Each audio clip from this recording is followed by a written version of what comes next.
Once upon a time there lived a farmer and his wife. They had a small farm where they grew vegetables, and they kept hens and a goat. They lived quite happily until one day the wife fell ill. She would not eat and could not sleep. Nothing the farmer did seemed to help. He went to his neighbour and asked, "What should I do?" The neighbour, who was very wise, advised him to travel to the west, where a great city stood. "There," he said, "I hear they have all things that a man could want. I am sure you will be able to find a cure for your wife."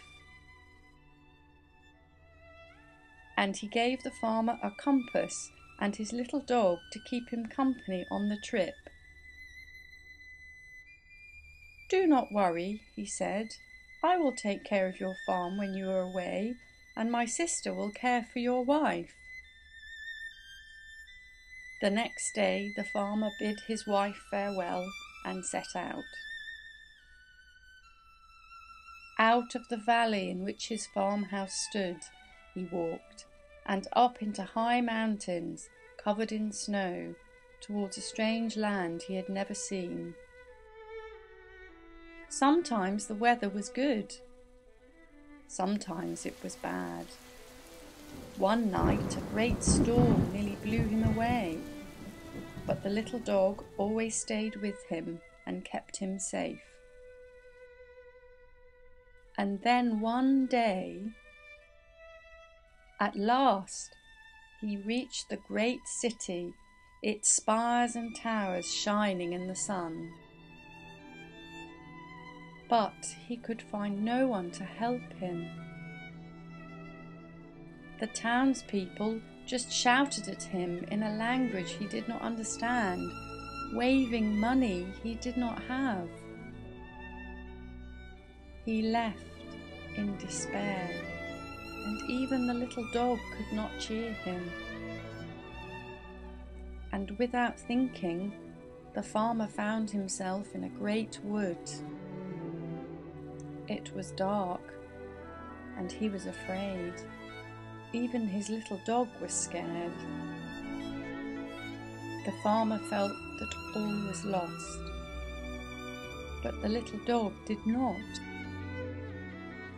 Suddenly he barked and made the farmer look up. He heard a bird cry, and then he saw a golden tree. Under the tree was a golden apple, the most beautiful thing the farmer had ever seen. "This is a sign," he said, and he reached down and picked up the apple. Its golden skin shone so bright he could see the edge of the wood. And the farmer and the little dog found their way back to the path from which they had strayed. And the farmer put the apple in his bag, and they journeyed home to the farmer's wife, still so ill and in her bed. My dear, I have a gift for you," cried the farmer, and he reached in his bag for the apple. But the apple in his bag was green, not gold, as it had once been. The farmer was dismayed. What could have happened? "Never mind," said his wife. "It may not now be gold, but it looks very tasty. Perhaps we should eat it." The unhappy farmer agreed, but insisted she eat first and take the largest piece. So the wife took a bite, and another, and another. "Oh," she said, "how lovely, how delicious, how good it makes me feel." And she got up and stretched and said suddenly, I don't feel so ill." And she got out of bed and put on her clothes and swept the house and fed the goat. The farmer was amazed. "This must be a magic apple," he concluded. And he said to his wife, "Let us go outside and plant the seeds of this apple and see what happens."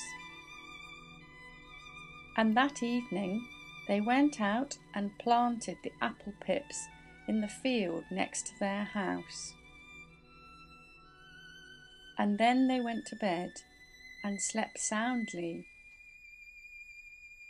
The next morning, very early, the wife was awoken by a strange light through the window. And she went outside and called to her husband, for standing in the field were 10 beautiful golden trees, all fully grown and laden with fruit, ready to eat. And from that day, the farmer and his wife never suffered and grew old together, happy and content. And the fruit of the trees they gave to anyone who needed aid in mind or body, and all recovered and felt better than before.